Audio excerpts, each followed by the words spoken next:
I'm Janella Cantu-Myricks. I am substituting for Susan today. So I'm going to do my very best to make her proud.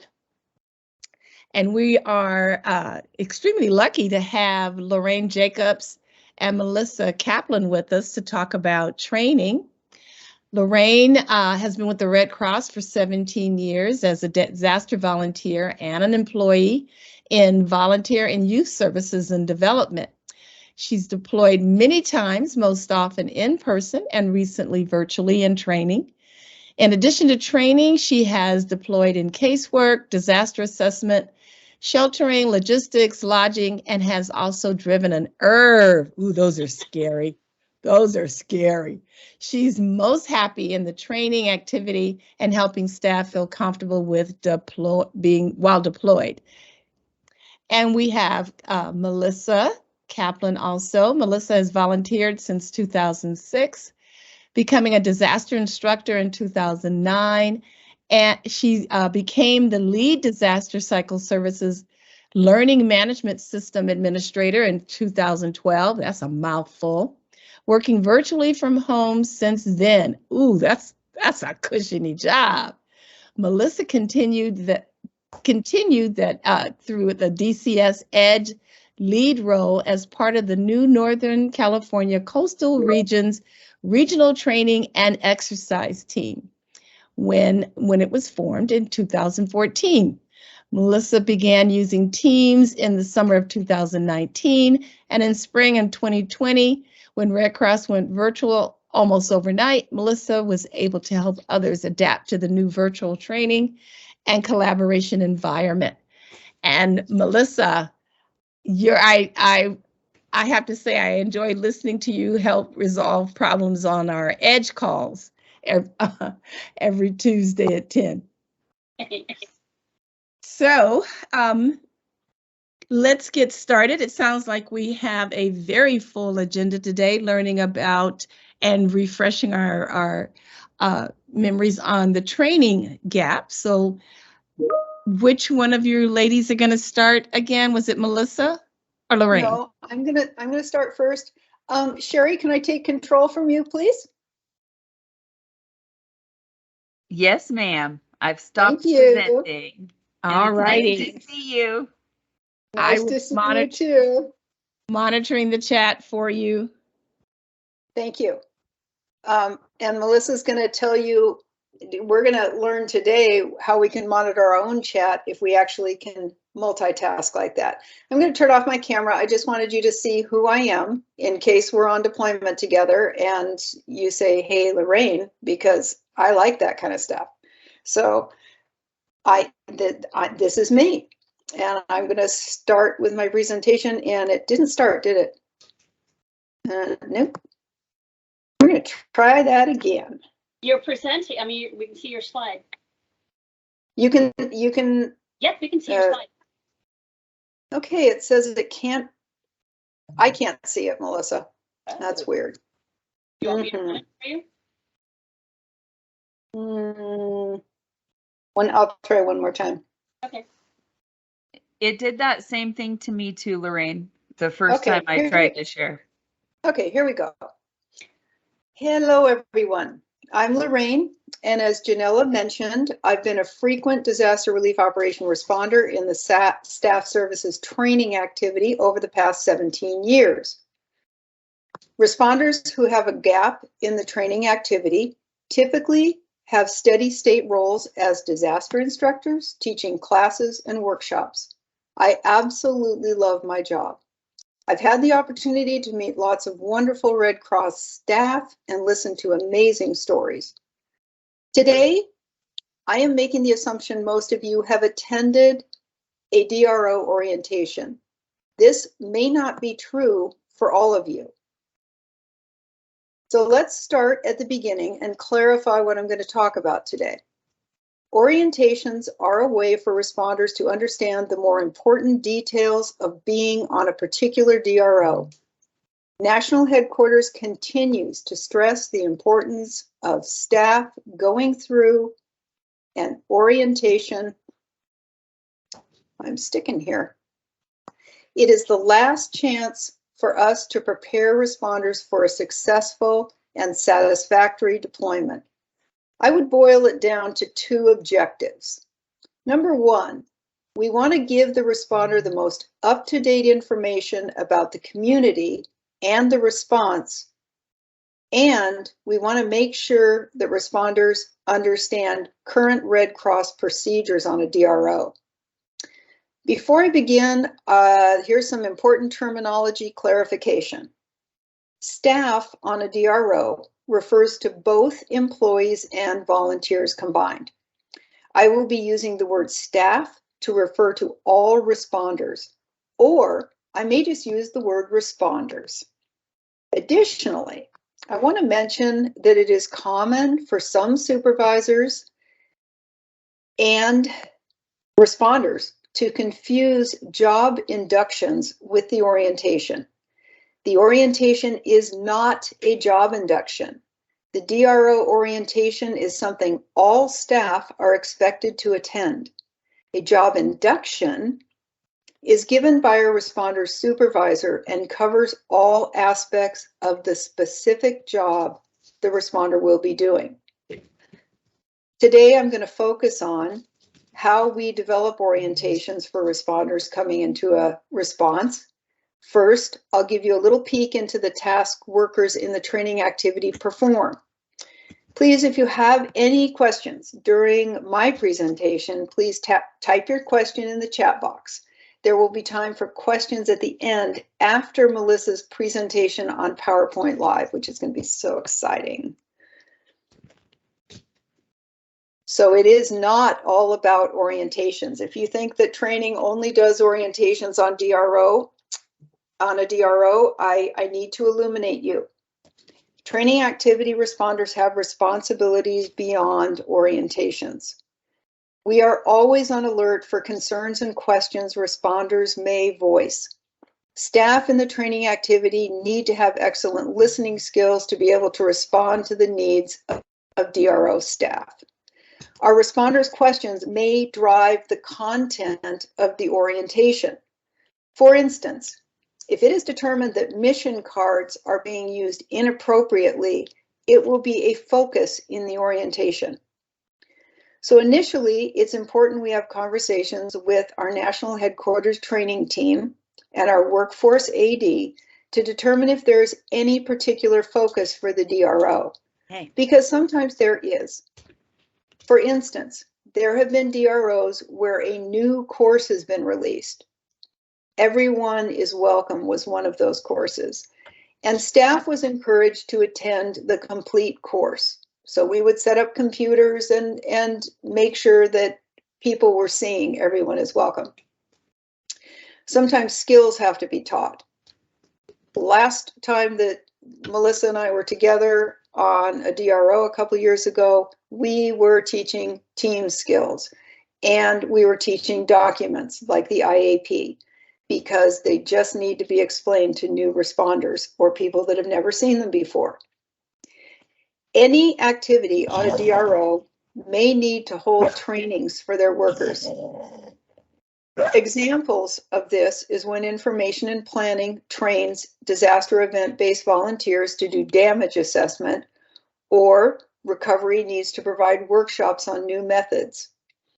Here's an important thing that we do. The number of trainings from all of the activities on a response and the number of people taking those trainings is reported on the 5266 by the training activity. The 5266 is going to be retired, and we will still be reporting these numbers. When we let leadership know who's attending, how many people are attending, how many classes are being taught, it helps them determine whether our staff needs additional training before they are deployed, and also what kind of training people are asking for, or what kind of workshops need to be developed. So training may need to offer specific classes. It may be we teach these classes, or we may look for disaster instructors from local chapters or instructors who may be on the DRO who are able to teach.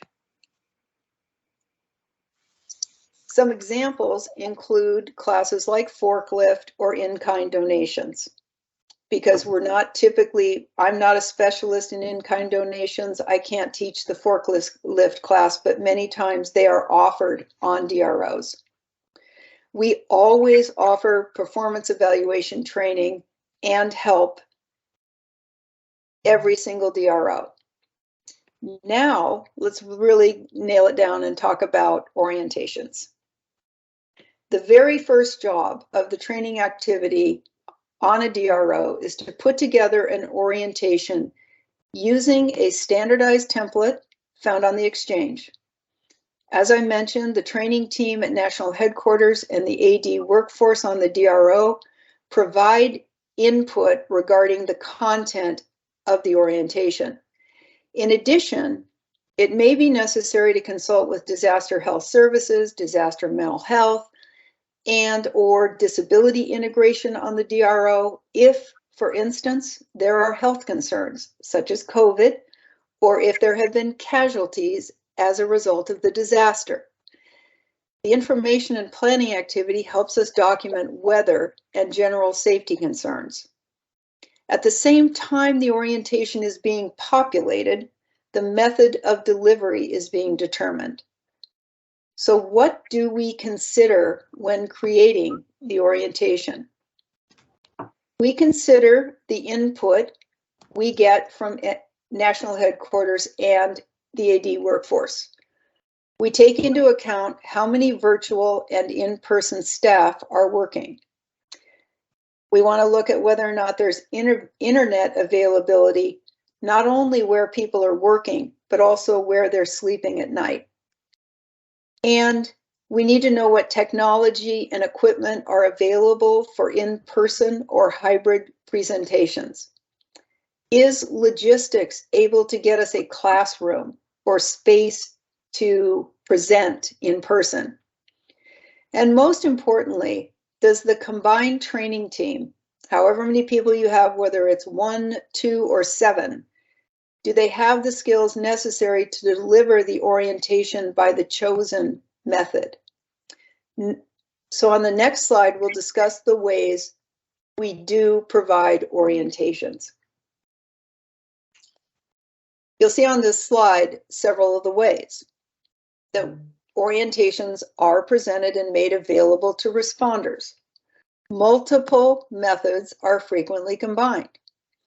The nature of the relief operation, access to internet, experience of our responders, and again, the capabilities of our training team will determine how the orientation is presented.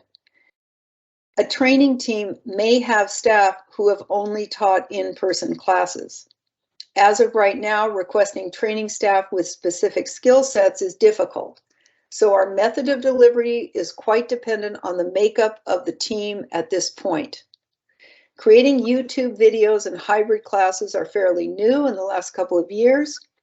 In the future, we hope to be able to upload a link to the orientation into the Volunteer Connection app. Our goal is to have all responders attend or view an orientation before they begin working. This makes the method of delivery really, really important. So what does the training team need in order to do their job? Which activities work with us? Let's explore our connections. We work with all other staff services members very closely. If ambassadors are on the job, Victor, would you mind muting yourself? Thank you. If ambassadors are on the job, we work with them to get information to responders about orientations and to address responder concerns during orientations. We will guide responders to lodging if there are questions or concerns. We'll use the arrival roster and send out the orientation link if we're doing it virtually before responders check into the DRO, because it is optimal for responders to attend an orientation before they ever arrive on the disaster relief operation. The ADF workforce is our source of information DRO leadership would like to see included in the orientation. And some disaster directors really have specific ideas in mind about what they'd like to cover in orientations. We need to check in with the leads of disaster event-based volunteers and local community volunteers because they may ask training for specific classes or instruction or materials. We will contact staff relations if a responder presents a concern they can't resolve themselves. Logistics they're our friends. They find us classrooms and get us supplies that we may need. And DST helps us with projectors, screens, computers, etc. Why are responders asked to attend an orientation? And believe me, we get this question because we have folks who deploy over and over again in a season. And the orientations do contain common information. So what I try and do as a lead in the training activity is I front load the orientation with information that is specific to that DRO. And then the information about the more common topics like mission cards and proper clothing and handling your rental car, those things I put towards the back of the presentation so that people who respond over and over again can leave in the first half of the orientation and feel like they've gotten the information they need to get. So let's see, that was free form. So now I have to get back onto my notes. So we have excellent deployment teams. I know we do. And our responders get information from them and should be good when they arrive at a DRO. And we find that there are gaps in the knowledge. And we know we have information on volunteer connection, we have EDGE, we have the exchange, and still we find these gaps. You know, people who are not, for instance, using their mission card correctly. So National Headquarters feels that orientations are important for many reasons, especially now that we have virtual and in-person responders. It's the last contact we're going to have with them before they start working. And most supervisors expect their workers to understand what's covered in an orientation. And what we do cover is the most current information about the affected community, weather, safety concerns. They're all covered in depth in the orientation.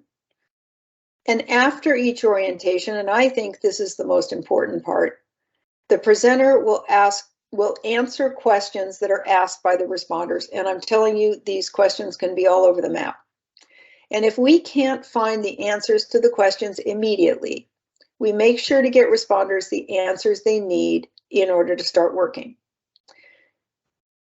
The orientation reflects changes that are in the DRO.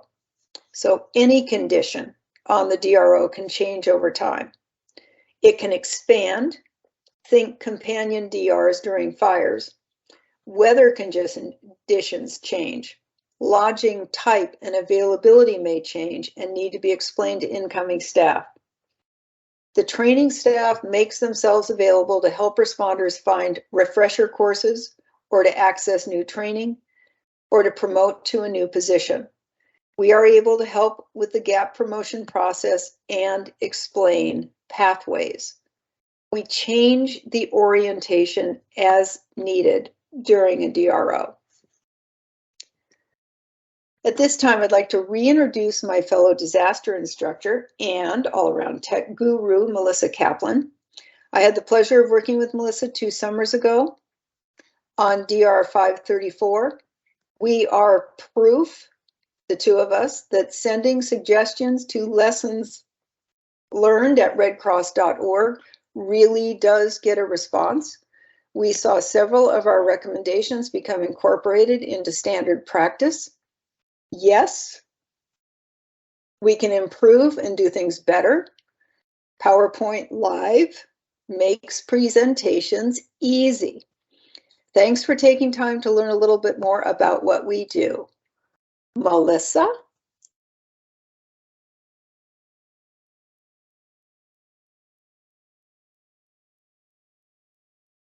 So if I unmute, so much for being a tech guru. Welcome everybody, and really glad to see a packed house. Lorraine was the kind of nice, calm, smooth training before my storm. So good afternoon and welcome to having your cake and eating it too, which is what I call using PowerPoint Live in Teams. I want to state that this is a condensed presentation, so it may feel like you're drinking out of a fire hose, but please hang in there with me. I understand that all of you currently have a need to present PowerPoint decks in meetings or training sessions, but you never know when you may need to do so, either when deployed or during steady state. I'm going to show you the slides first, and then I can answer questions you may have while I set up for the live demo. And then once I show you my preferred way of doing this, I will answer any more questions. We want to end on time to be respectful of everybody who has like another meeting at 2 o'clock. But I'm happy to stay on after Janella officially ends the session to continue to answer questions or show you things that you'd like to see. So just hang on to your questions until the end. You can post things in chat. I am not going to monitor the chat, but Lorraine and Janella will. And so here I go. So Microsoft Teams has changed a lot since its early days in 2019, including recent changes that make it much easier to present PowerPoint slide decks in Teams, with easier being defined as being able to see the slide you're presenting and the upcoming slides, see your slide notes, more easily see and use the presentation tools, monitor the chat and people list, which is handy when you're working on your own. See other documents or websites you may need to have open on your computer without them being seen by the meeting attendees. When using PowerPoint Live, you can see and do all of this using just a single computer with one monitor. So you don't need a second monitor, and you don't need to use a supplemental device like your phone or tablet to try to monitor the chat or the slide notes. So let's take a look at what I'm talking about, and then I will show you the 2 best ways to get there.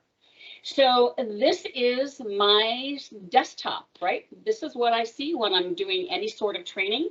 This screenshot is a replica of working on a DR doing what do we do? Orientations.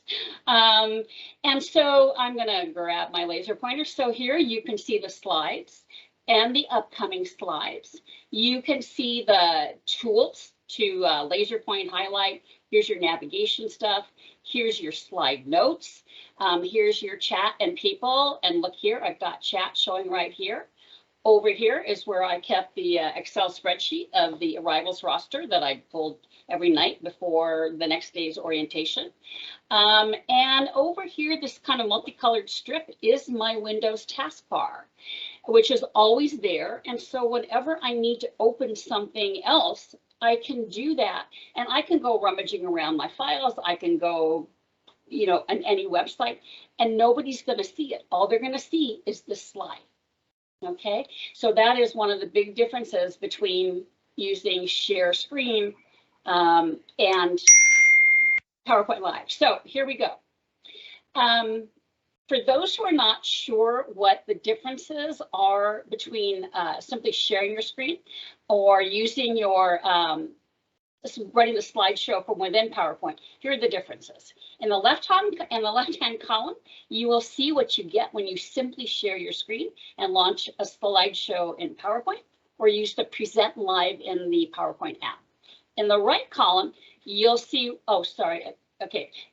in the right column, you'll see what you get when you choose PowerPoint Live. in the share content tray in a Teams meeting, or choose the present in Teams option in the PowerPoint. Lorraine's getting ahead of me on my taps.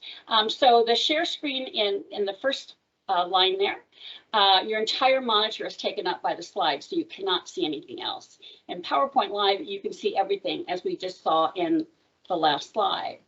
In share screen, the tools are nearly invisible on the slide. Gray on white is not a good contrast for aging eyes. In PowerPoint Live, you can easily see and access the tools such as the laser pointer and seamlessly trade back and forth the control of the deck with your co-facilitator. In share screen, you cannot see the slide notes on your monitor. In PowerPoint Live, you can see your slide notes. Notes are critical to providing consistent training when others will be using the same deck to give the same training, such as on your days off or after you out process. In share screen, you can't see chat or people unless you're also signed in on another device or have a second monitor. Or you need somebody to monitor chat and hands for you. In PowerPoint Live, you can monitor the chat and see who has their hands raised, thus you can work all on your own if need be. In share screen, you cannot go look at anything else while you're presenting because everyone in the room will see what you're doing. So no going to Amazon to check to see if those boots are on there. In PowerPoint Live, you can bring up any other documents, browser windows, apps. In other words, you can do anything without changing what the attendees see. So sharing in share screen and PowerPoint Live, there is no cake. In PowerPoint Live, there is cake. So cake is obviously a metaphor for the ease provided by using PowerPoint Live and cake is obviously a metaphor for the ease provided by using PowerPoint Live / present in Teams. So using this method also makes it really easy to smoothly co-present with another facilitator or instructor. For example, unless we messed up, you probably did not realize that Lorraine Jacobs took control of this slide the moment I switched to it and did all of the tapping to make the items appear while I read from my notes that I pasted into a Word file. So I've now resumed control of the deck, and now we're going to show you how to get to cake. Okay, so here's my checklist of what to do before joining the meeting to get yourself ready to quickly share the slide deck and have anything else you need for reference up on your monitor and ready to use. If your PowerPoint deck is stored in Teams, just go to the file where that file, go to the team where that file is stored. If your deck is stored in your OneDrive, go to your OneDrive and locate the file. In either location, click on the file name to open the slide deck in the PowerPoint app. If you need any other files, open them up and resize the window so that you can see it next to your Teams window.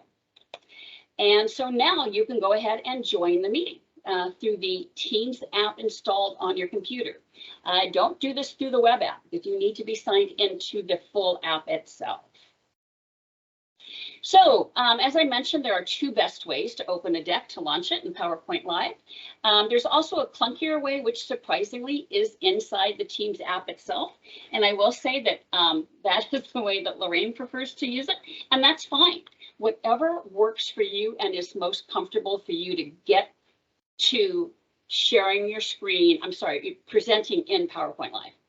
Okay, so the two best ways are store that PowerPoint, as I said, in the Teams files or in a Chats files and launch it before your meeting starts. So when the time comes to present it, you just have to click on the already open PowerPoint app, click that down arrow. Ooh, let me get my laser. Click that little down arrow, which will drop down this menu and you want to choose Present in Teams. The second way is to do the same thing in your OneDrive. Right, just launch OneDrive before your meeting, go into the folder where your PowerPoint is, click on it to open it. And when you're ready to present, just come here, click on the little down arrow, hit Present in Teams, and there you go. If you're giving training on a DRO, you'll probably store the deck in the appropriate workforce channels files in the DRO team, right? Because we all are assigned to the DRO's teams once we are deployed.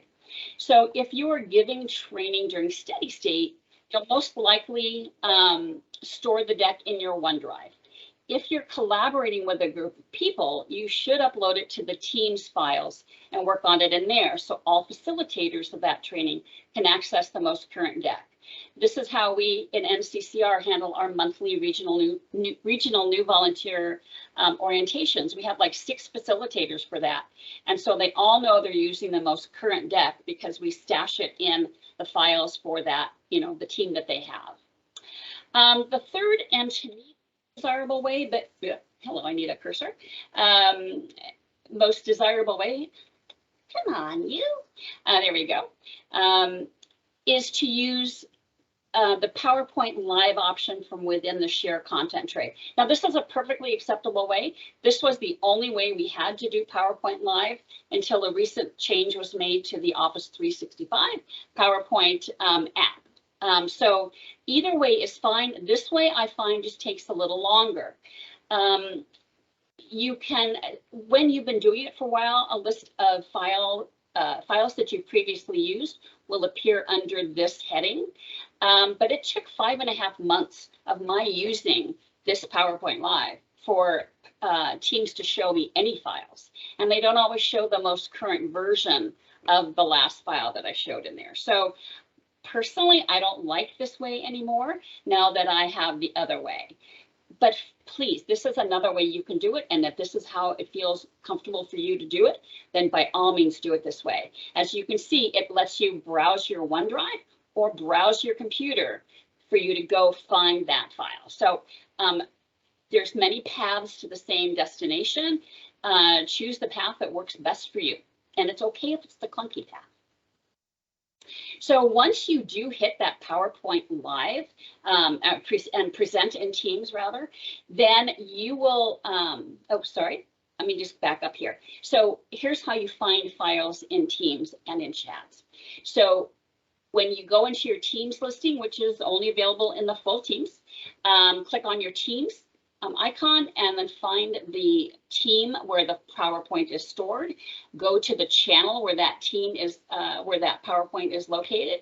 If you're on Workforce on a DR, you'll know that or at least it should be, the channel should be locked because just like with DHS, Disaster Health Services, and Disaster Mental Health, confidential stuff is discussed and posted in those channels. So they are locked to keep anybody else who is not assigned to those gaps work in that DR can get in. So the owner of the channel is that one who actually adds us to these channels. If you don't see your channel listed here, just click on the hidden channels link and it'll drop down all of the other channels for that DR.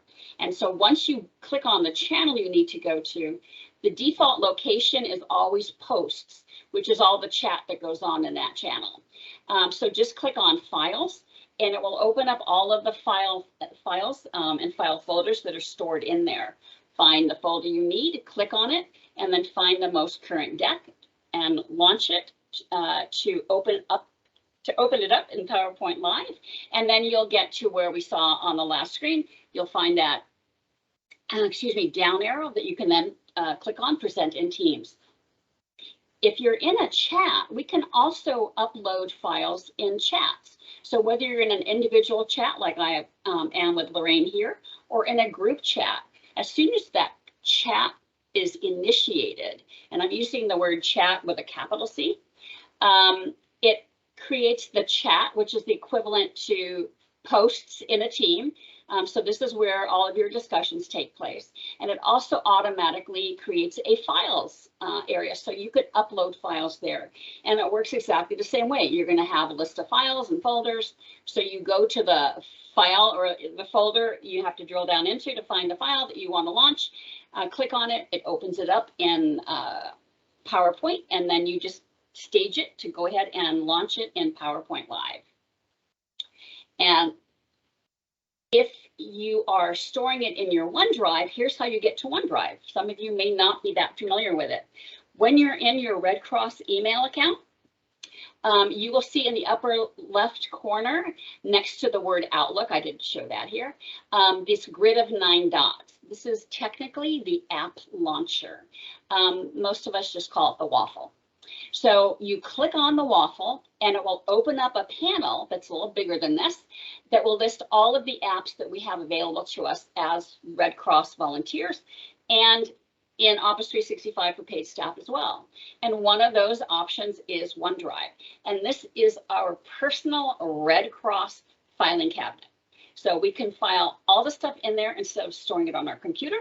And this is also where we can post files that we want to use to collaborate with others. If you record a meeting, it's going to be sent to your OneDrive. So this is your file cabinet. And as you can see, all of the other apps are here, as well as PowerPoint is in here. So you just click on your you click on your OneDrive link. It'll take you to My Files. And I have a folder that I called 0 space PPTs. The reason why I did the 0 space is it forces this folder to the very top of the list of like the 24 or more folders I have in my OneDrive. I just click on the folder name itself. It opens up and it lists all of the files I have in here. And look, here is the PowerPoint I'm using today. So that's how you get to it through OneDrive. So when you are, and so I showed this earlier kind of in a small version, but this bears repeating. When you're ready to launch your deck in the Teams meeting itself, go to the PowerPoint app that is open either in your team chat or OneDrive, and you will see this area, right? It'll have a little monitor icon. And if your screen is wide enough, if you open the Teams window wide enough or the OneDrive window wide enough, you'll see the word present. And then you'll see this down arrow. This down arrow is actually a different button than the word present with a little monitor icon. So this is one button and this is another button. This is the button we want. So click on that down arrow and you get a list of 4 things. Now you can actually rehearse a slideshow in Teams, which is cool. This was whited out or blanked out for me for some reason, or you can play the slideshow from the beginning.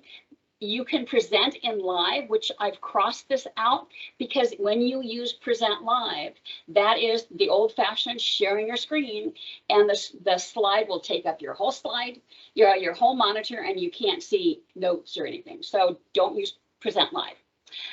Choose present in Teams. Down here is what shows when you've got your Teams your web browser window kind of scrunched up, or if you have a really small monitor and you're trying to like have a bunch of things side by side. So you might just see this little monitor icon. Know that that is that separate button and you want to click this down arrow. If you goof and you click the button with the monitor icon on it, or you click that present live in the drop down menu, that old-fashioned way will be launched, right? No notes, no chat, no nothing. Don't worry about it. Just stop the presentation by hitting the escape button on your keyboard. This takes you right back into that same PowerPoint deck, and all you have to do is just go back and click that little down arrow and select present in Teams, and it will launch it for you. I know this can be confusing, but you will get used to it through practice, and I highly recommend finding a buddy and practicing. The way I look at it is that Microsoft is kindly challenging my brain to work harder, which improves my neuroplasticity, which will hopefully stave off the onset of dementia. See, there's always a bright side. Okay, so once you do click present in Teams, here's what you're going to see the very first time. You're going to get a pop-up, or actually it's kind of a drop down from the top of your web browser. And it's like, do you want to allow this app to send stuff to Microsoft Teams? So click the always allow box and then click open link. You really will only have to do that once because it seems to make a virtually permanent connection between your OneDrive and your Teams app. If you end up having to get a new Red Cross email address because your existing address got expired because you didn't do what you should have done to keep it active, you'll have to reconnect it, right? You'll have to relink this again the first time you show a PowerPoint app with your new address, because that's really a new Office 365 account. Okay, so what will happen next every time is it'll move your PowerPoint to Teams, and it'll show you that it's open in Teams, but this window has to be dealt with first. This kind of gives you a last chance to say, is this really the deck I meant to launch in this meeting? If it is, just click present, and now you're live. If you realize, oh my God, I clicked on the wrong deck, just hit cancel. You'll be taken right back to that same slide deck. Just find the slide deck you mean to choose. Go ahead and do that present in Teams. Click present button here, and now it launches your deck. So this is, you'll see every time. This you'll only see that first time. Okay, sharing control of the deck, the magic behind the scenes. So you might remember on back on slide 4, I mentioned that Lorraine was running that slide, not me. Well, here's how we did that. Lorraine clicked this take control button that appears at the top of the meeting room. Now you probably see it too. And here's the request. Don't just click it to see what happens when you do that, when you're in somebody else's meeting and they're showing a deck, because you will literally have control of that deck.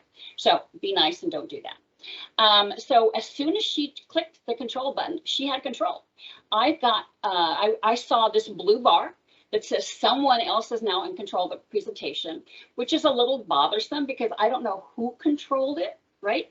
So again, in a big meeting when there's 100 people and you accidentally click take control, the person won't be able to say, Sarah, could you please not do that? So I could take it back right away if I wanted to, because if somebody did it by mistake.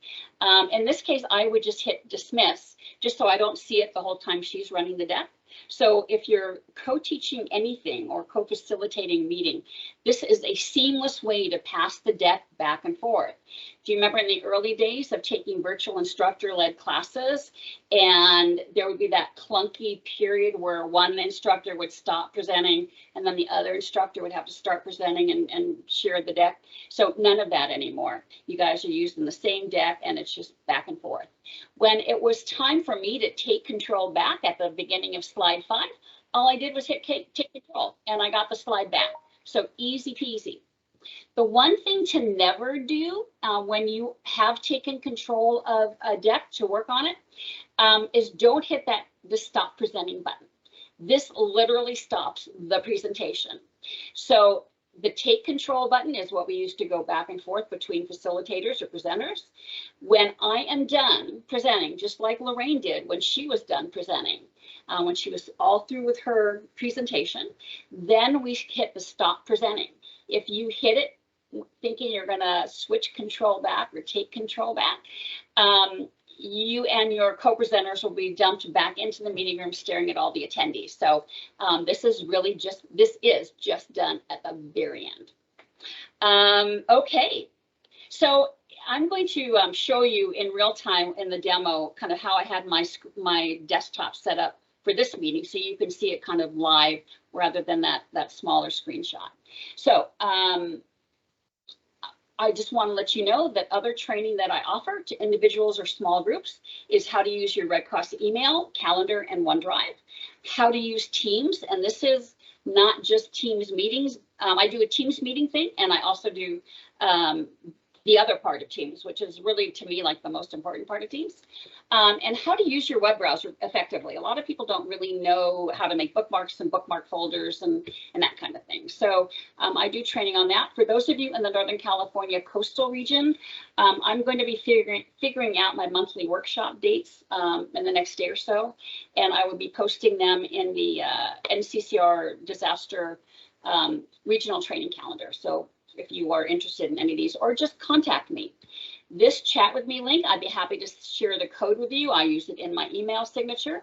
It allows anybody who has the Red Cross account to click on that link, and it will immediately open up a chat in Teams. Okay, And finally, I want to say that the virtual disaster instructor tech talks, which are not just for instructors, takes place twice monthly. At the VDIT page in the Exchange, you can download and install the 2 recurring calendar invites. So you can book yourself for the focus sessions, which address a different thing each month, including how to use Teams to present and how to use the rest of Teams. The Monday sessions are just an overview of Teams, but it's updated every time Teams makes changes. And recordings are also available there, so you can see what we've done in the past.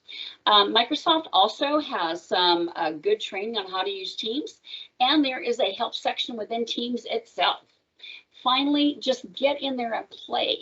While you can learn a lot of things alone, there's much more to see and try when you are in a meeting room or a chat with one or more people who are also checking under the hood and kicking the tires and trying to make cake. So go to Teams for a test drive if you haven't done much more than attend Teams classes. Okay, just in case anybody needs a moment of Zen to wind down and process a bit, please enjoy the beach while I answer any questions. I will also get out of this, actually I'm going to leave this presentation up a little bit so you can see the beach for a bit, but I am going to head over to chat and see what I may have missed, and if anybody can tell me what I have missed, or maybe... Yeah, a couple of things. Janella, I didn't know if you wanted to handle the chat questions, or do you want me to do that? Oh, you and Melissa can. Most of them are directed towards you, and you've already answered a couple of them, it looks like. Yeah, so Hillary wants to discuss using your own version of PowerPoint personal office subscription, and yeah, she's meant, and we can just let Hillary talk, but she's wanting to know about the present icon. Yeah, no, it's easy. What you do is if you've created something in your own Office 365 that you subscribe to at home. In my case, I have my own Office 2019 that I use to, and it includes PowerPoint, and that's where I build my PowerPoints. Once I am ready to get it into my OneDrive, I just, in my case, because it's on my computer, I just drag and drop it into OneDrive. Hillary, if it's on your Office 365 subscription and you've stored it in the cloud, download it to your computer and then drag and drop it into OneDrive. If you use Google, Google is now called Google Workspace, right? Which a lot of people have been using at work and at school, and that Google has I forget what it's called, but it's basically a PowerPoint. I think they call it slides. You can create a PowerPoint, you can create a slideshow in Google Slides.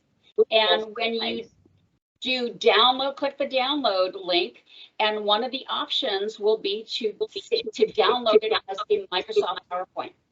So download it as a Microsoft PowerPoint, save it to your computer, and then you can drag and drop it into Office 365, to your OneDrive in Office 365. If that dragging and dropping thing isn't working for you, go ahead and email it to your Red Cross email address, and then you will save it to your OneDrive that way. And then Ron has a question. Okay, and is that how to do Excel spreadsheets? Yes. Okay, yes. So I'll show you a little demo. So I'm going to hit share screen. Now, you're not going to see what happens when I hit share screen, but you guys can hit share screen yourself right now, and you will see that there's a couple of options, and one of them is screen. And so I am going to hit screen, which is basically going to show you, here's everything on my desktop, right? Here's the notes that I made before, and I've stopped presenting the PowerPoint and slides, so I'm just going to go ahead and close this.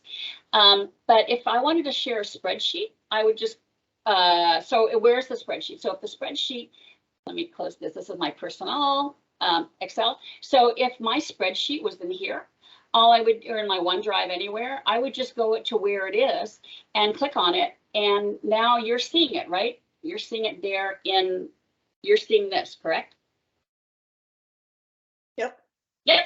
And so it would be the same thing if this was an Excel spreadsheet.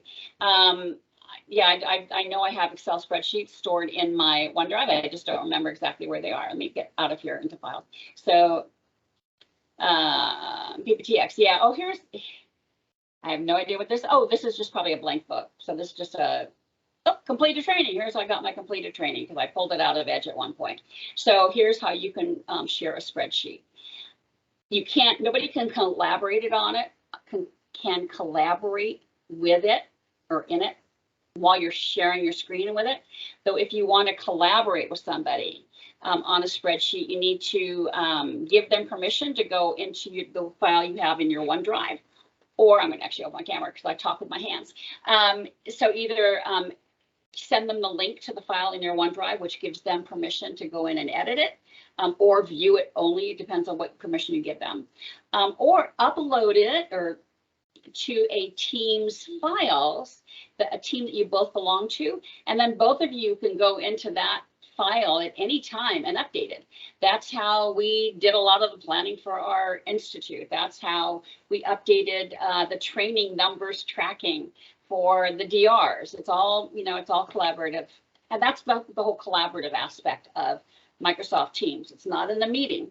It's in that blue and gray part of Teams where everything else is. So I kind of just showed you, right? But let me show you from scratch. I'm going to share my screen. Whoop. Yeah, I'm going to turn on my camera, share my screen. And so I went into, here's my Red Cross email, right? I went into OneDrive. You guys can see this okay? Yes.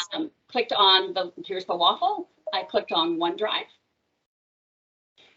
And I went into my PPT folder and I found the PowerPoint I want to share. And I just kind of scrunched it up because Lorraine and I had played yesterday or last day or so. I knew that I needed to keep about, an apparent inch between my slide notes, which is what I opened from my own computer. So I went into, save this. So I went into here and this is my own, and I opened up my slide notes. And so this is what I read when she was running slide 4. And I know I need to keep them about an inch apart. And so here is my slide deck. I can actually make it a little tinier. I just want it big enough so that I still have that little down arrow. And so now and then I went into the meeting, right? So then I came into the meeting. Let me make this smaller. I went into the meeting, and when Janella was giving her introduction of me, this is when I clicked on this button and I clicked on Present in Teams. And because I'd already gone through that allow the linkage permission, it popped up that blue window, and all I had to do was hit present, and within a second or so it was being shown to you. So it was just that simple. Okay.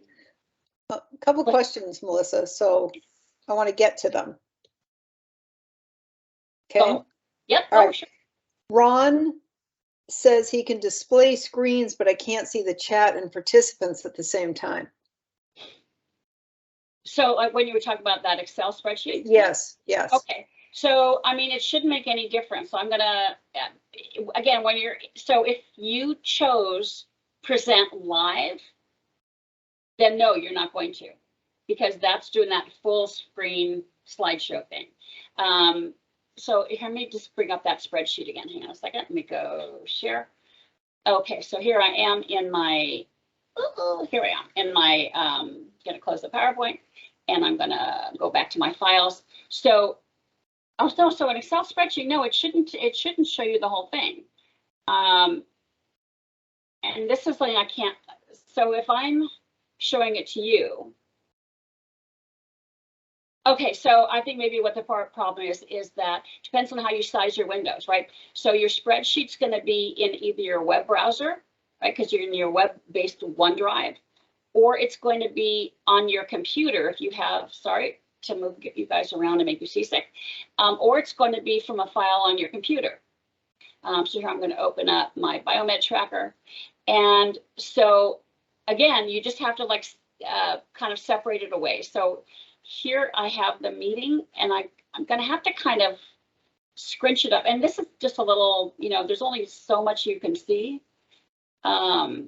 Let me just see. So I've made the chat bigger so it's easier for me to see it, and I'm scrunching up the Teams window as far as it's scrunched. Okay, so can you guys see the spreadsheet? Yes. And you're seeing it in the middle of the screen, so you can also still see chat or participant list? Yeah. I'm not seeing the spreadsheet, Melissa. I can see the spreadsheet and I can Okay. see your team screen with the chat window open. Yeah, so I mean, Right. Me too. yeah, I mean, so so sometimes Teams is a little weird, right? Like in the beginning when Lorraine shared or showed her slide deck, and she didn't see it, but some of us did. And you have to do it like 2 or 3 times sometimes. That's just kind of the nature of the beast sometimes. But so yeah, so I mean, you can show your slide deck. I mean, your spreadsheet. You may not be able to see as much of it as you want, as you want to share with other people, while still being able, Ron, to see the chat. But at some point, if you could say, if somebody can monitor chat for me, then you can open up the spreadsheet all the way, and everybody can see, you know, as much of the spreadsheet as you want them to see, right? Does that answer that? Actually, no, it doesn't. Right Okay. now, when you are displaying, you're showing multiple windows in that screen that you're displaying. But I'm guessing that you are not seeing the chat directly in the Teams app or the row of participants. Well, yeah, I can. Well, yes. So when I'm moving this to the side, so it depends. If I have my browser window open, so am I still sharing? I'm sorry, I've lost track. Yes, you are. Okay, so here you can see this is the OneDrive, the spreadsheet shared to my OneDrive. Yeah. I don't have Teams. I haven't selected Teams right now. Let me just get rid of this document here. So now when I open up Teams, I have my choice of going into the Teams meeting or into the Teams dashboard. So I just click on the meeting because I want to be able to see the chat. And so I can do one of two things. I can move my web browser over so that I can better see the spreadsheet. Oops. And now I've just like lost you. Or I can move the Teams window over. I'm moving it over to the right side of my screen. And I can see all the faces of everybody in the meeting room. And I can see the chat if I want to see the participant list because somebody has their hand raised.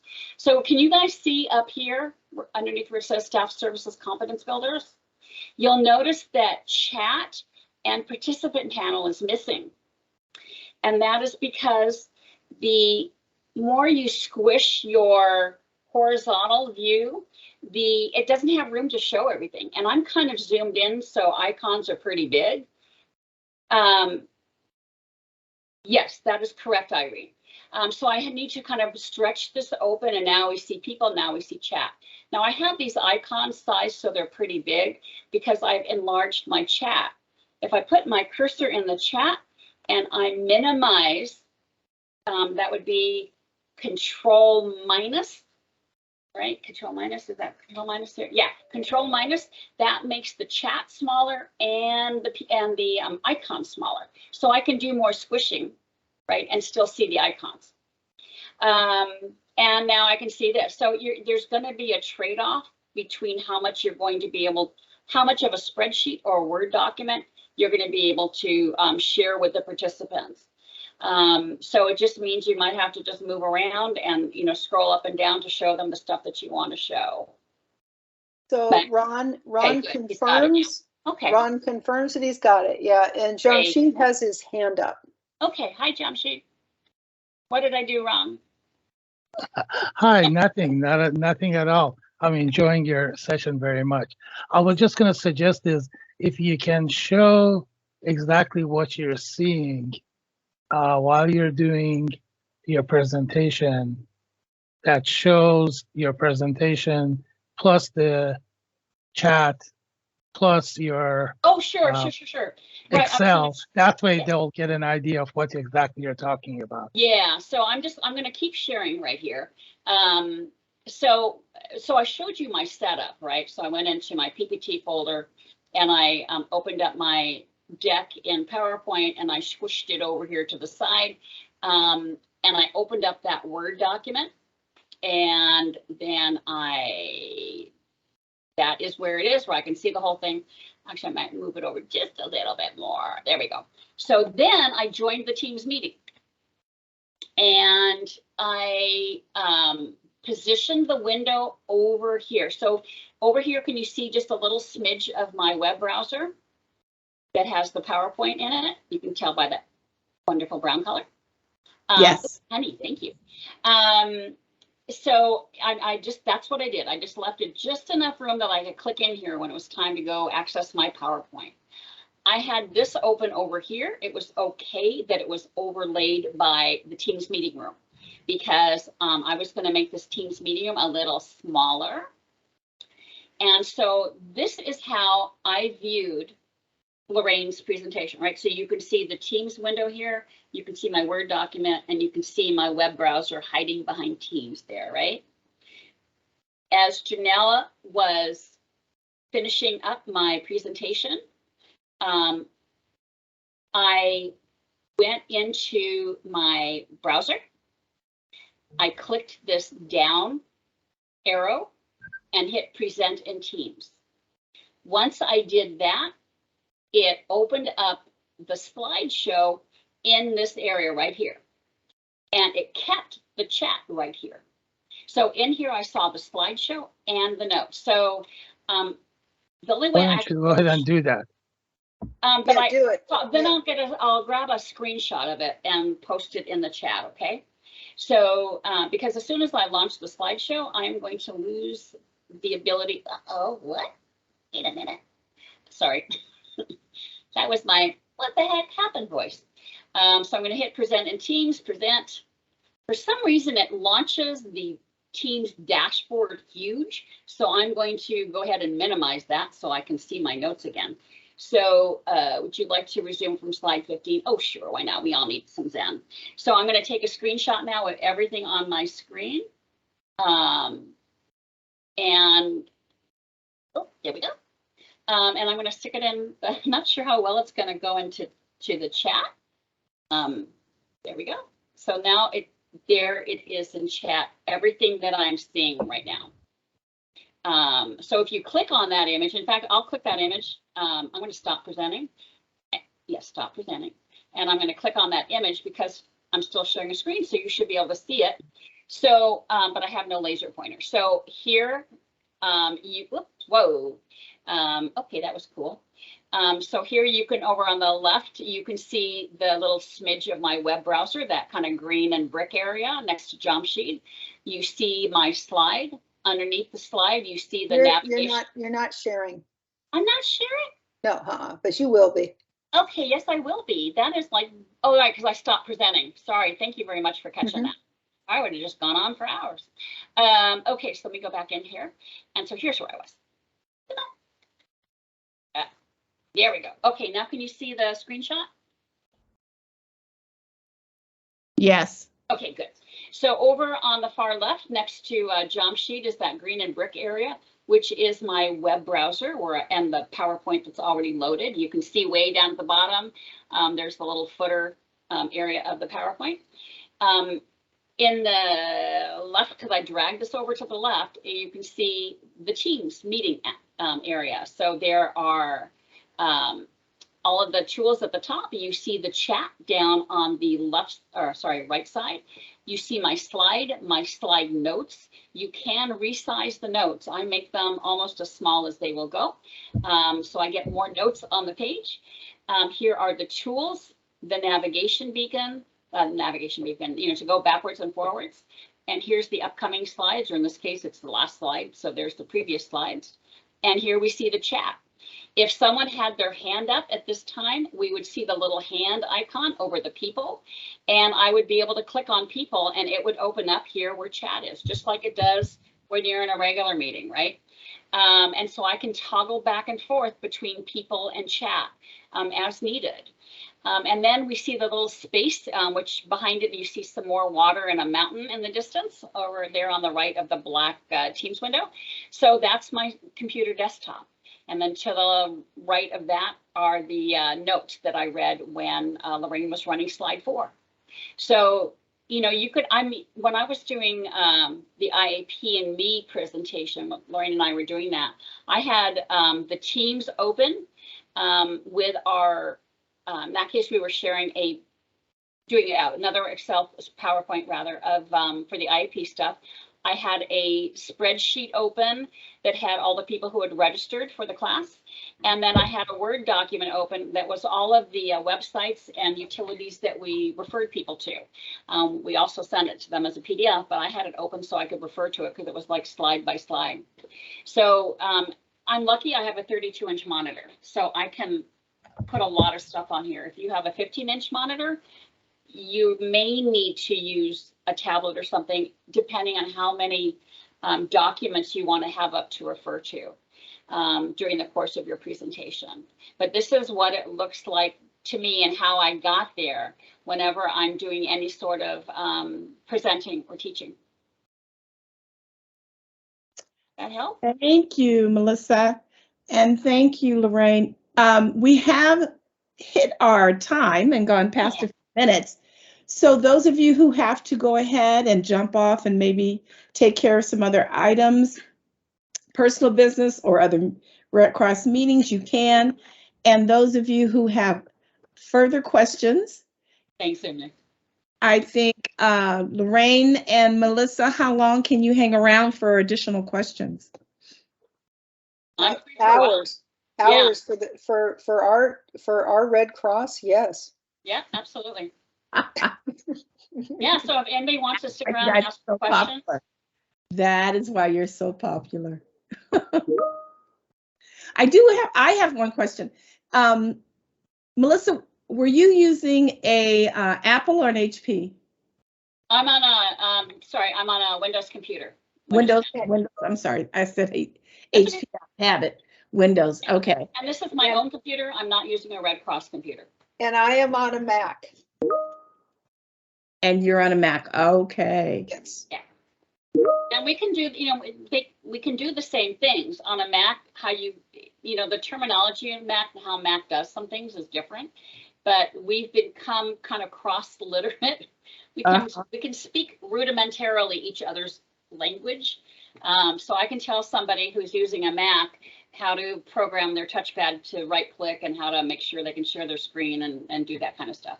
And Lorraine has kind of gotten to know the verbiage we use when she's working with a Windows person. Yes, I'm a Mac person. Okay, yeah. But you enlarged the chat on your screen. How did you do that? And are you able to do that, Lorraine, on your computer? Yes, I am. Yes. How do you enlarge the chat? Okay, so it's a zooming in and out, and it's counterintuitive. Yeah. To make the presentation part of the window bigger, and let me just I was going to share a doc. It doesn't really matter because all of your faces are going to get bigger, right? So to make the presentation window bigger, you don't go in and zoom in on the presentation. You actually go to the chat, click or tap your cursor into the chat window anywhere, and you minimize or you zoom out of the chat. And that will make the presentation bigger. So I'm going to share my screen with you real quick. And so I'm going, go ahead, Lorraine. It is Control minus and Control plus. Right. So if you have a scroll wheel on your mouse, which some people still do, like me, I use my scroll wheel and I just have to figure out which way it goes bigger or smaller. But yeah, so if you hold down your control button or your command button, and after having clicked your cursor into the chat area, if you click Control minus, do you see how it's making it smaller? And yeah. You know what? It's Command. I'm sorry. It's Command. Right. Oh, yeah. Sorry. Yeah. Yeah. Command on the app. And on Windows Control. Now, if I want to zoom in on the chat because it's gotten a little too small for me to read, I do the opposite. I hold down the Command button on the Mac. It would be Control button on Windows, and I hit the plus sign, and that's actually making the chat bigger. Now, something to keep in mind: we all have different visual whatever, right? Where our volunteers range in age from 20-something to 80-something, literally. And so sometimes it's hard to see detail on some of the screens people are sharing. And so what you can tell people to do, along with this zooming in and out, so you want to zoom out in the chat to make the presentation bigger. But say that you're in a meeting and somebody is sharing a Word document or a PowerPoint or even a PowerPoint. And some of the PowerPoints in some of our classes have, like, you know, images of spreadsheets on them and forms, and it's really hard to see. And so the other thing to tell them, and you can go ahead and play with this while I'm talking about it, is click the 3 dots in your meeting toolbar. You'll see it to the left of your camera icon. Click that 3 dots. And you're probably familiar with how to turn on and off recording. But what you want to do is you see focus on content, and you'll see full screen. And for me, focus on content is grayed out, so I can't access it right now. But that is sometimes something you can do, and that'll kind of zoom in a little bit for them. When they use focus on content, it'll zoom in a little bit on that presentation. So it'll make it a little bigger, and it'll make the chat a little, I think it may even close chat. The other thing you can have them do is go full screen. So I'm going to click full screen, and you'll see the effect, right? It made, I mean, it basically did what I was doing manually. It made the chat even smaller, and it zoomed in here on what would be what I call the presentation area of the Teams meeting window. And so people were having trouble seeing. You can tell them how to zoom in on the presentation, which means zooming out on the chat. And also trying to use focus and full screen. And I find when focus on content is available, sometimes I use both on a really difficult screen. When I'm an attendee, I'll use both focus on content and full screen, and that just makes it bigger. Go ahead, Jamshid. Okay, so actually, if you are watching a presentation, you can click on the presentation itself and have everything else closed and use the same control plus and control minus, and it actually zooms in to that slide. And so command, command plus and minus on a Mac. Right. Okay. So that way you can actually see a whole lot more. Oh, yeah, actually, you can zoom in to the point that you only see part of the slide. So if you want to look at a slide, a corner of the slide that has information in it, okay, your focus on content doesn't come on until you are actually have a content. Okay. Yeah. So now you guys can play with it.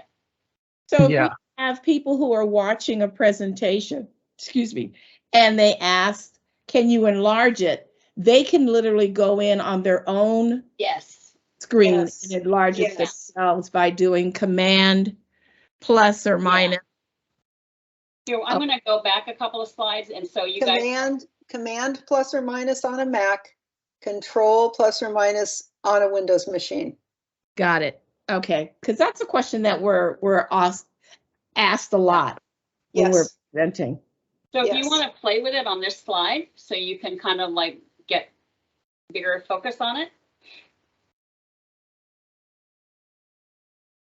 Oh yeah. The magic. Yeah, seriously, when I'm in meetings, sometimes I'll just like play around to see what effect I'll get.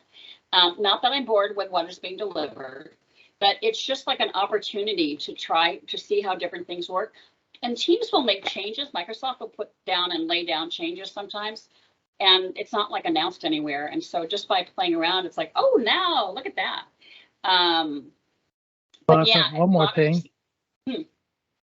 Okay, so everybody has a phone, and Teams allows you to be in the same room on 2 or 3 separate devices. Yeah. So if you really need to see a whole lot more, you can bring your phone up and be in the same room, and then you have an extra screen to look at things.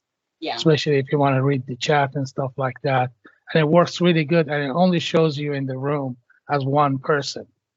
And it makes it really nice. It will ask you if you want to transfer the meeting or you want to join the meeting at your device. Yeah. And Yeah. that way almost everybody can have two screens working. And that is very helpful when you're listening as a participant. You can walk around because you can have it on your phone and you can leave and walk away and Exactly. come Yeah. back to the room and see Yeah. it and take it off your phone. Yes. Yeah, In that's fact, I don't even do, I do my Bluetooth ear set when I join it on my phone. And so when I walk around the house or go out to the mailbox, get mail or go feed the dog, whatever it is, I'm listening to it here. And of course I can see it on my phone. When I get back to my desk, because I don't know if I want to get up again, I just take my earpiece off and put it down on the desk. So I'm not hearing like this weird stereo thing. And by the way, it's not perfectly synced. So it's almost like binaural beats. But I just put it down on my desk and continue to interact with my computer using my mic and my computer speakers. And then when I need to get up again, I just pop my earbud back in my ear, pick up my phone and continue doing, going to do what I'm going to do, still connected to the meeting. So that way I don't have the echo or feedback or anything. But I encourage people, I mean, Janella, that's a great suggestion because I encourage everyone to do that when they're in a class or a meeting, because it gives you that fluidity to get up and do something you need to do. Your child fell down and hurt its knee. Whatever it is, you can get up and do that while still hearing what is going on. And so there's no reason to like miss part of a meeting because you had to go into the other room, because you could take the meeting with you. And so it's great. And yeah, so I just think I do it all the time now, except for when I'm teaching, then I don't do it. I can't leave my desk when I'm teaching, right? yes. But yeah, no, I do it all the time as a matter of fact now. Yeah. Yeah. Are there any other questions? I see we have a pretty nice sized group that are still hanging in there with us. Thank you, everybody, for hanging in here. Opportunity to ask almost anything. Yeah, and as I Melissa, say, didn't you offer yourself up to help people individually? Well, I was going to say, don't forget, I also do the Outlook OneDrive calendar training. I do Teams training, and I do using your web browser effectively training. And so, if you need some help in either one of those areas, or you have maybe an activity group with, 4 or 5 people who have Red Cross email addresses, right? That's the whole thing, is you need to have a current active Red Cross email address to be able to access any of these systems. So there's no point in taking Teams training if all you can do is attend the meeting. So, and I can also help people who are having trouble. Oftentimes people have downloaded the wrong Teams app onto their computer, and it will not let them sign in with their Red Cross account. And so they're always coming into meetings as guests, right? You'll see the word guest after their name, or they've just like typed in their first name or a nickname. And so and you may know that that person actually has a Red Cross account, but you can tell, I can tell that they're obviously having problems getting into it because they're here as a guest. And so what I do is I actually meet with them in Zoom, so they can share their screen with me. And if they don't know how to do that in especially for Macs, there has to be a screen recording allowance made, right? In privacy and security, you have to go into screen recording and allow Zoom as well as allow Teams. So anyway, in Zoom, I can go in and help them uninstall the wrong Teams, get the right Teams installed, get them signed in, and assure myself that they are signed in correctly. And then we move to Teams and can start doing Teams training. So it can be a multi-step process, and that is best done on an individual basis. But once people can be in Teams, then I have kind of like this, there's kind of a slide deck portion of it, and then we go live. And Lorraine helps me with the browser one because she teaches, she shows them how to do it in Safari and Mac.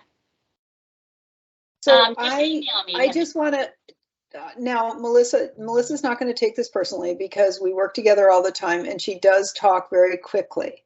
So I want to encourage all of you who are on this meeting to spread the word about redcross.org email addresses for anyone who does these kinds of presentations, because as Melissa stated, you don't have the ability to use these tools if you're not using a redcross.org email address. And it gets very frustrating for people because they don't understand that. So, and there's something else. A lot of people don't want to do it because, oh, then I have to go check my email, and it's like so difficult. And I mean, and in the old days, up until about a year and a half ago, they used to let us forward our Red Cross email to our personal email, which is great, other than it being like a huge security and confidentiality risk. So I'm going to show you what I do. When I sit down at my computer to start my day, am I sharing my screen? Come on. Okay.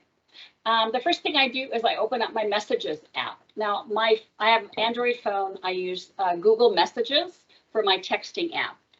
I love it because it has a web interface. So I can come in here on the web and just open it up. And so now there it is, open for me all day. When a new text message comes in, a little red dot will appear up here. I then open, on most days, I then open my Red Cross email. I have a little book, I have my Red Cross folder here. I open my Red Cross email, so it's here. When I get a new email on here, I get a little sound and a little red dot appears. So this is like not a hardship for me. I can go into my computer and do anything else that I'm normally doing. I can leave it up and walk away and do whatever. If I do leave the house, I will sign out just to not, in case anybody comes in while I'm gone and wants to take a look to see what I got on my computer, I still keep it confidential. And so the only time I shut this down is at night when I go to bed or when I officially like end my Red Cross day. If I'm on RC Care duty, I will open that up before I open up my email. And so I just, oh, come on, where are you? What happened to you? There we go. Come on, dashboard. There we go. So I'll have this open too. And so it's just there. I don't have to think about it or, oh, I have to go in and check it. It's just, it's there. This doesn't alert me when there's been a case. Oh, come on. Every so often the login doesn't work. Anyway, so when I'm doing RC Care, my habit is to put RC Care as the second tab next to my messaging and then my Red Cross email. There we go. And so I just, for RC Care, I just come in periodically, yawn once it finally loads, and I just hit the refresh button just to make sure that I'm not missing a case. And I'm on RC Care duty 3 days a week, so I just have that open there on the 3 days that I'm doing it. Now I can access all this stuff on my phone too, but for actual typing anything more than sure or okay, yeah, I totally need my email. And for this, for some reason, I cannot handle cases on my phone because it doesn't show me the documentation. So I always have to handle cases on my computer, so keeping it open works. Melissa? Yeah, Josh. Okay, so in Windows, if you log into your mail, your Red Cross mail account and to your volunteer connection, and when you go to turn off your computer, don't shut them down. Let's leave them open and shut down your computer. When you go back and open it, it automatically logs you in and you're back in there. So you don't even have to worry about logging in and out. You just don't close your browser. Because that's at night I tend to like watch TV or read news or do other stuff on my computer. I just close the tabs. Right. Well, you don't need to. If you don't close the tab, you just shut down your computer. Yeah. Or minimize it. It just keeps you in there, so you don't have to worry about it. You're constantly logged in. But that's one of the things is a lot of people don't know how to make bookmarks and organize bookmarks. So that's what I talk about in my using your web browser effectively class. They don't know how to make a folder. I mean, I've seen people that had, I kid you not, they had like 35 tabs open, and RC Care was like 17 of them. I worked with one a retired physician who had 70 some tabs open. She told me that. And when she had to restart her browser everything closed, of course, right? And she goes, well, where are my bookmarks? And I said, well, in your bookmark folder. She goes, what's that? She thought a tab was a bookmark. And so she lost everything.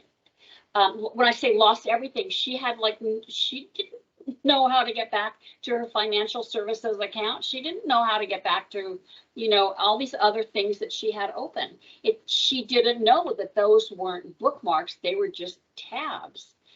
And so that's part of what I teach. I mean, I was helping one volunteer who had they clicked this down thing and there were like a zillion duplicate bookmarks. And it was like, no, you don't need to do that. So we spent like hours just deleting bookmarks that were duplicates and creating one simple ARC folder with the stuff they need. And you can create folders within folders. So just teaching people how to kind of do that and how to use a password manager, because there are still a lot of people out there who are using slips of paper or, a little notebook, right? With all of their websites and all of their usernames and all of their passwords. And one lady literally had drifts of paper on her desk. And so every time she went to sign in or had to go sign into her email account, she had to sift through all that paper trying to find that one slip that had the address and the username and password to get into her email.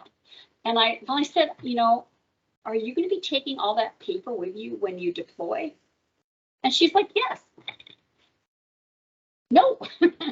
So one of the other things I try to get people to do is, if they don't already have a Gmail account, is to create one, right? Get a free Gmail account, because that gives you an account in Chrome, and every Red Cross computer has a Chrome browser on it. So you sign into your Chrome account, and then you save all your Red Cross bookmarks in there and have Chrome save your passwords, right? So you don't have to take all that paper with you. You just sign into your Chrome account, and it now will, it'll have all the bookmarks you saved and all of the saved logins. So even if, I use Firefox as my primary, there are Mac people who use Safari as their primary. There are people who use Edge as their primary browser, Edge, the lowercase browser. And that's fine. I mean, I prefer Firefox, but I have critical Red Cross stuff stored in my Chrome browser in case I end up having to use an office computer. So just some of the things to think about. One more addition to that. Mm-hmm. If you use the same browser, doesn't matter which one it is, on your phone, and you enable sync, it will sync all of your passwords and all of your bookmarks and everything. Yes. Now, one more trick that you can use for if you have not bookmarked stuff that you want to bookmark, you can go into your history and it will show you all of the places that you have been, and you can click on that and actually create a bookmark from history. And that way it will end up there and works really nice. So you go into history here. Yeah. Yeah, I have, not Safari, I have Chrome and Firefox on my phone. And again, my preferred browser is Firefox, but sometimes I got to use Chrome. And so, yeah, and they can sync. And so I don't have to worry about, oh my God, when was the last time I did that? I just periodically go in and make sure everything is synced. There we go. Sorry,